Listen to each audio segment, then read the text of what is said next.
Hello, I'm joining you today live in my garden. I have just been rattling around in my own mind lately. I haven't done a real mental health post for quite some time. I know many of you know that I am a psychologist.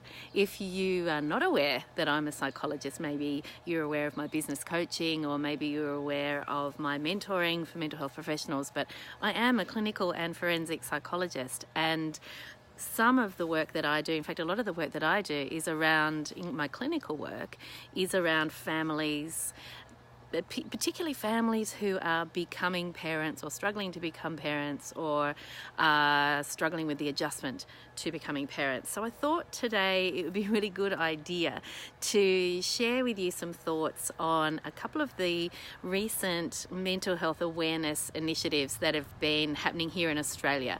So we've had Men's Mental Health Week, and we've also we're at the tail end of Infant Mental Health Awareness Week.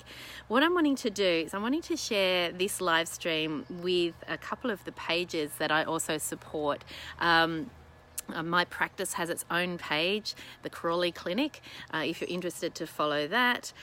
There's also Hobart Perinatal Psychology, which is, I guess you could consider it as a division of my practice. There's also my mentoring page, Dr. Tess Crawley, and Rural Psychology Tasmania. So I've got my fingers in a lot of pies. Welcome to those of you who are with me live. Feel free to pop in and say hi. What I'm really wanting to do is get this live stream happening in a couple of forums, because I really want to reach as many people as I can today with this mental health awareness conversation. So let's treat it as a conversation and get as many questions going as we can. We can use it as a little bit of a Q&A if you like. So some of the So I think something that came to my mind this week, thinking about Men's Mental Health Week and Infant Mental Health Awareness Week being so close to each other. I may have the dates wrong. I think Men's Mental Health Week might have been last week, and Infant Mental Health Awareness Week is this week. If I've got those dates wrong, please forgive me. But I do know it is Infant Mental Health Awareness Week this week. What is infant mental health? I'm going to talk about that in a minute, because a lot of people have all sorts of ideas around what infant mental health might mean, and what mental health capacity do babies actually have. And the answer is immense. Welcome to my neighbour's dog for joining the conversation. I think he's actually got some ideas of his own to share. So let's get this show on the road. Hi, Rick. Welcome. Hey, Martha. Glad to have you here. Aren't you meant to be doing something else at the moment, Martha? I think you're busy at a working retreat. So let's start, though, with men's mental health. I'm glad you're here, Rick. Speaking of men. So men's mental health.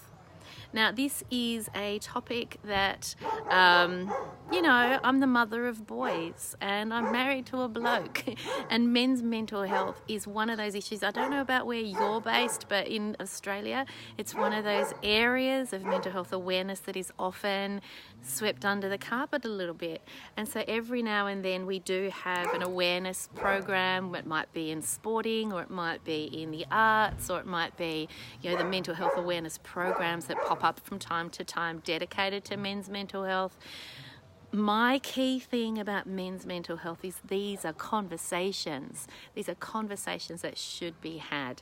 We should be talking much more often about men and the pressure on men to appear one way or another in terms of gender stereotypes, in terms of emotional stereotypes, in terms of sporting stereotypes. There are a lot of stereotypes that are thrown at men, and when men often are faced with being outside of those gender stereotyped norms, which I don't really believe in, it can put a lot of extra pressure.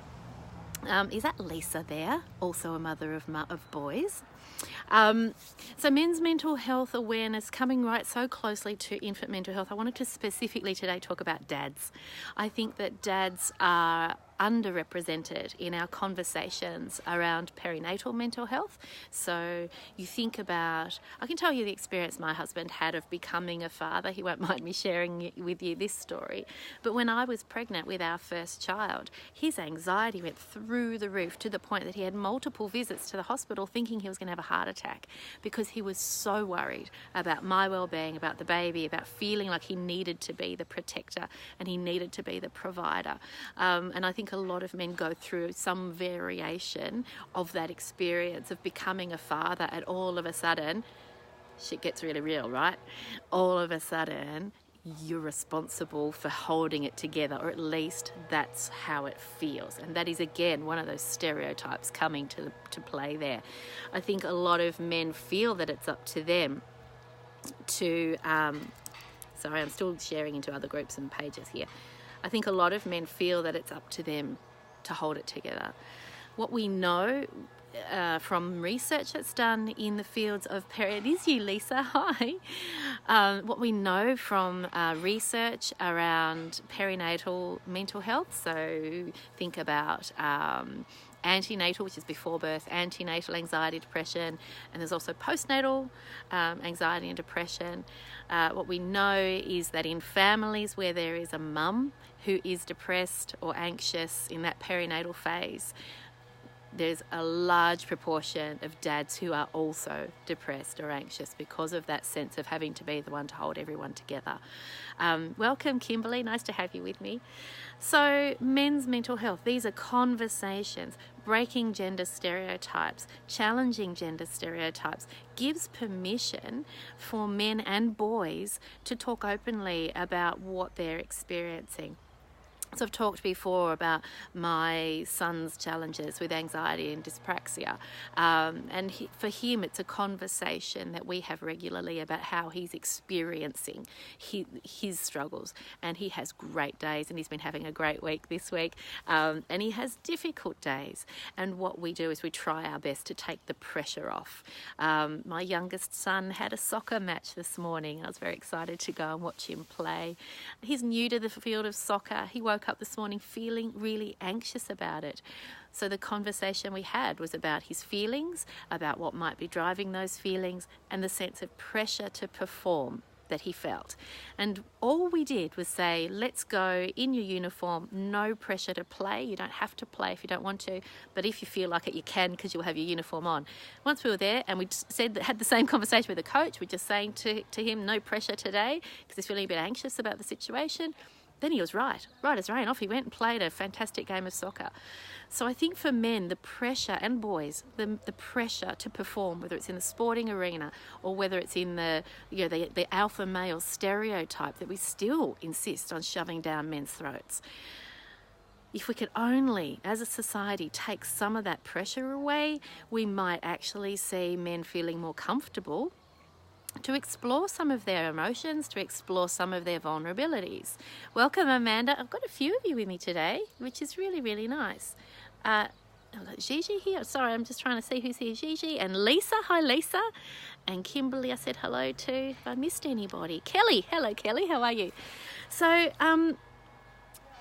for me, I think as a psychologist, but also as a wife and as a mother and just as a general human being, my wish for humanity is that we have these conversations more regularly, that men feel part of a conversation about emotion, men feel part of a conversation about vulnerability, and that they are welcomed into allowing or being allowed to explore the full range of emotions and emotional vulnerability.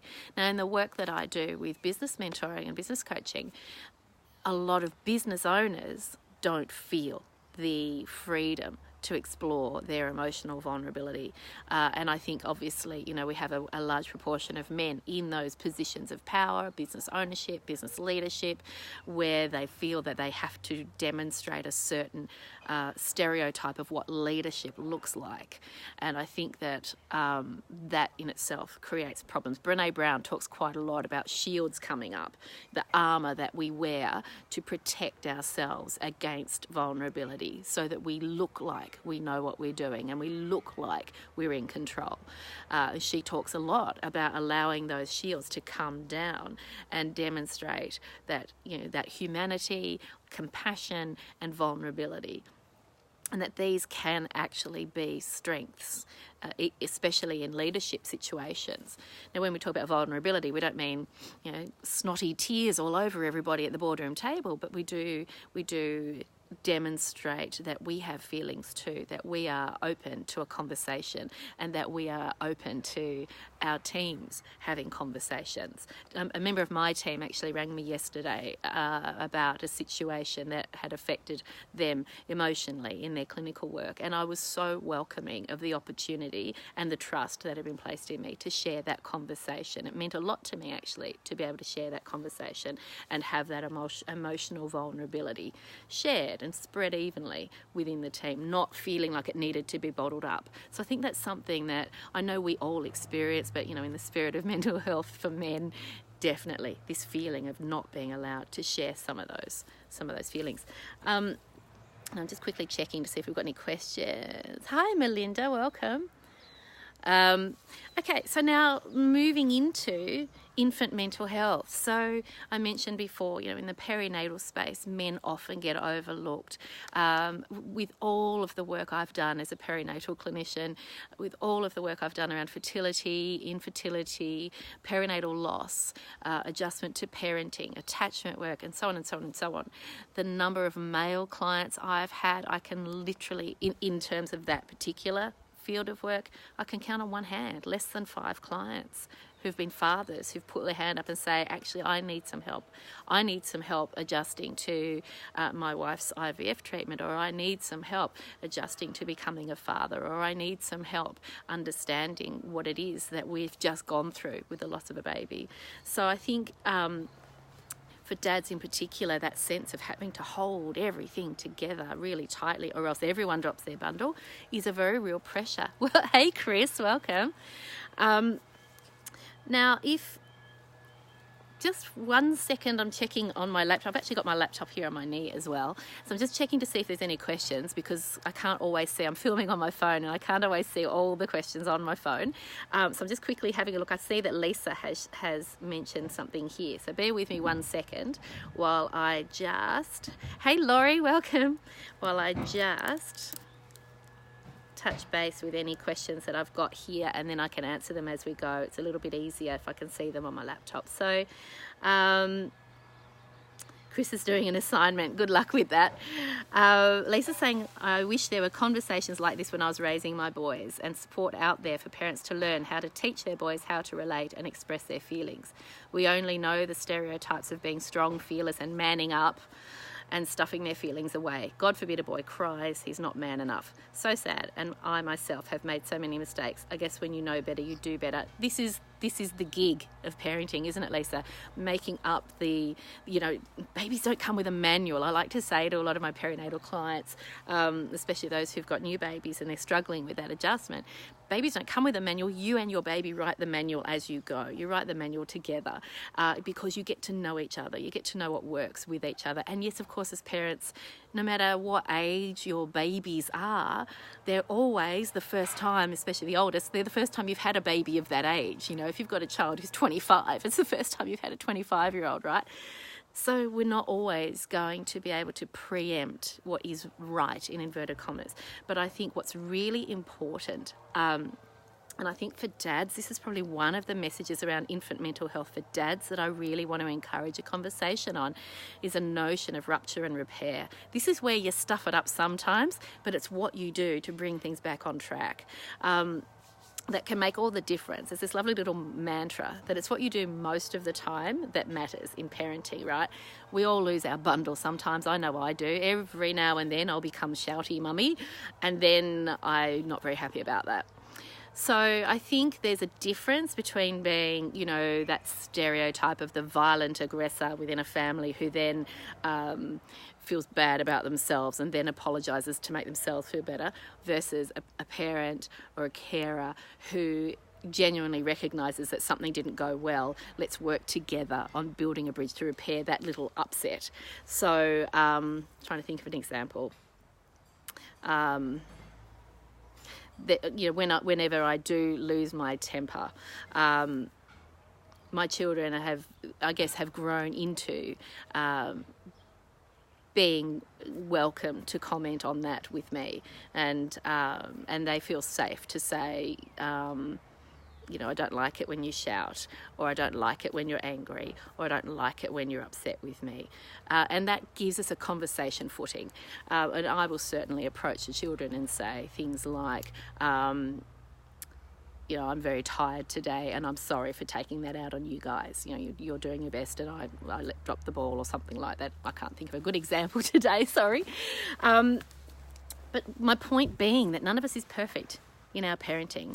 So this notion of rupture and repair, this notion of recognising that something has ruptured the flow of the relationship between you and your child, and then working towards bringing that back, repairing that flow, bringing it back together.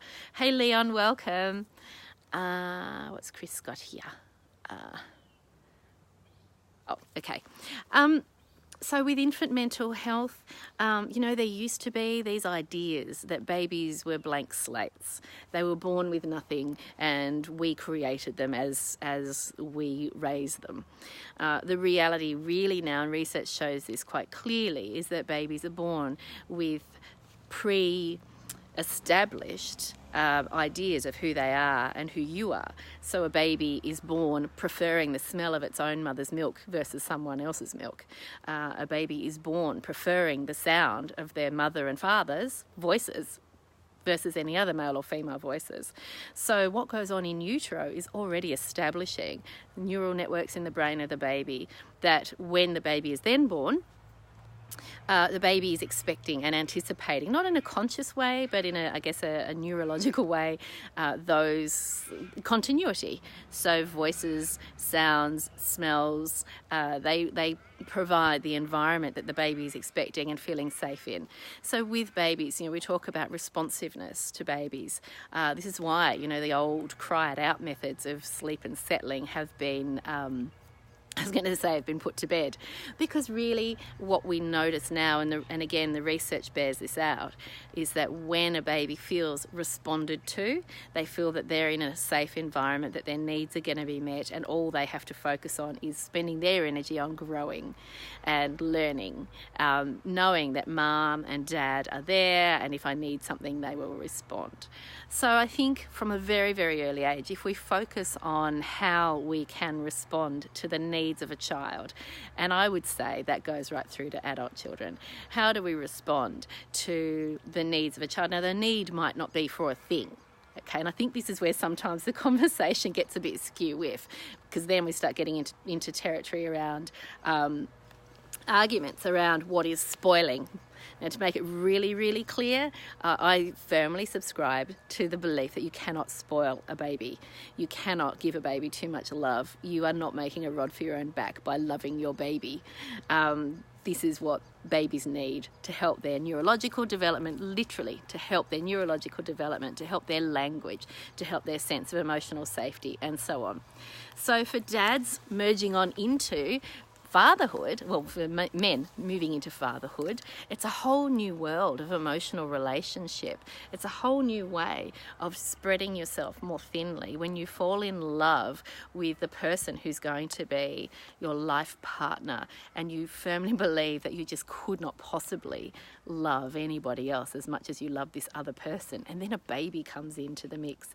And for many dads, there's a little bit of a feeling of being a third wheel. If there's breastfeeding, if there's all that other stuff going on, and dad is putting the rubbish out to be useful, but not feeling as needed by the baby clearly as mum might be. For many dads, it's a wrong footing. It's well, where is my place? And that can create some conflict in the relationship within the home, which is really common, really normal, and as long as you're both aware of it and talking about it. Again, this notion of it's a conversation, then you can move through it together. So I think that in the spirit of Men's Mental Health Week and Infant Mental Health Awareness Week, I really encourage all of you to just be thinking about what are the conversations that are needed. What is the what is the discussion that we could be having? Thinking about a really good example is thinking about the behaviour of a toddler. Think about a toddler who's missed their morning sleep, probably a bit overtired. It's a bit late for lunch, so you're trying to stretch them out a little bit longer. It's not quite afternoon tea time. So they're a little bit hungry, they have missed their sleep, and then you're at the supermarket and they completely drop your bundle. What's your first reaction? Embarrassment, I'm a bad parent, people are judging me, blah, blah, blah, blah, blah, and so on, right? If we pull back from our own reaction to the behaviour of others and then instead ask ourselves the question, what is this conversation? What is this child, partner, whoever? What are they telling me with this behaviour? We can actually calm ourselves down by looking at it from that perspective and actually start to see, hey Neil, and actually see that this is a communication. This is a communication of tiredness. This is a communication of hunger. This is a communication that this situation isn't working. And I think for little people, it's such an important skill for parents to be able to quieten themselves down just enough to be able to take that step back. I remember the day my oldest child had his very first tantrum. He was a very, very quiet baby most of the time, except if he was in pain or upset or something like that. But generally speaking, very placid child, still is now. But I remember that it was the first day of winter and we were in the botanical gardens for a photo shoot with our mother's group. And that morning, before we left the house, he had the meltdown to end all meltdowns, and I'd never seen anything like it. Remember, he was my first child, so I'd never seen anything like it. And we attended the photo shoot, and the photos popped up in my Facebook memories the other day, and I was looking at them thinking, my gosh, I looked exhausted, I looked bedraggled, I looked so tired, and these little angels looked so adorable. But I remember not long after that, really having a conversation with myself as these tantrums started to sort of play out a little bit more about, okay, this is a developmental phase for sure, but what are they telling me? And I noticed that when I stopped my discomfort, when I sort of noticed that I was getting uncomfortable with the behaviour, I noticed if I calmed myself down with a few calming breaths and took an emotional step back and thought, what is this telling me? I started being able to preempt the tantrums by noticing early enough when he was hungry or overtired and stepping in ahead of the tantrum, and things settled down much more quickly when I did that. And I think that example is something that we can apply to all relationships. If we can understand what drives behaviour, if we can understand why our men and boys are behaving in certain ways because of the emotional stereotypes that they're constrained by, we can take a step back and go, hang on a minute, what is their behaviour communicating to me? Perhaps there's another way that I could come at the situation a bit earlier to preempt the argument or the storming out of the house or the tantrum in the case of a child. Now I've got some more questions, so I'm quickly going to check these. I think I have anyway, just bear with me 2 seconds. So do a little refresh. So I'm sitting in the garden in this beautiful winter sunshine. So it's winter here in Australia, of course, and it's Saturday early afternoon. No extra questions. So I think have a think about your relationships. Have a think about the communication styles you've got going on. Have a think about, if you're a bloke, have a think about how is what could you do differently that would help you communicate your needs a bit more clearly?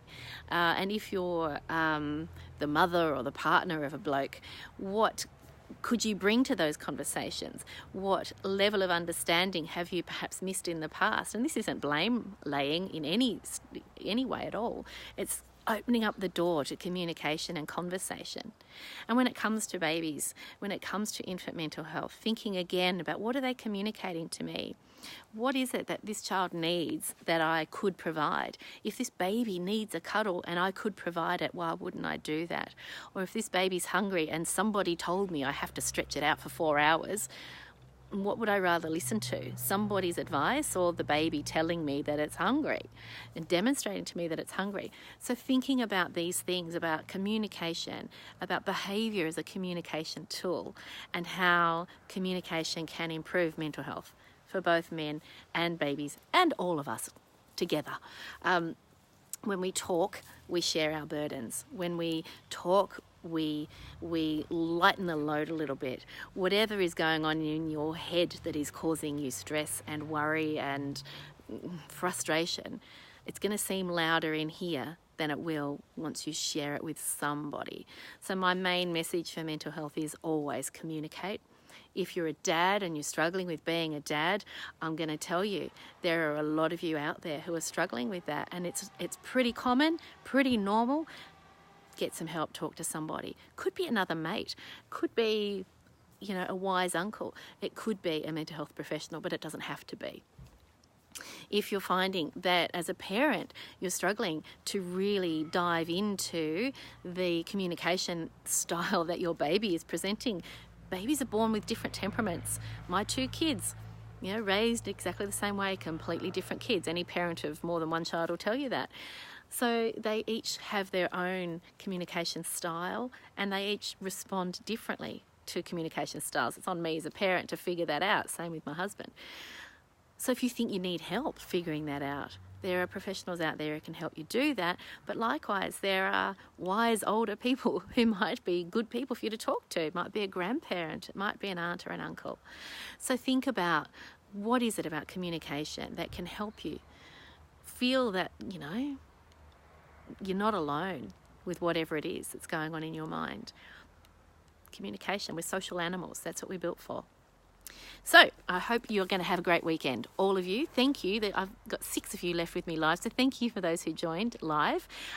It's great to be talking about mental health. It's great to be sharing some of these ideas with you. So have a fabulous weekend and do something for yourself that's a bit spoiling this weekend if you can get away with it. Bye-bye for now.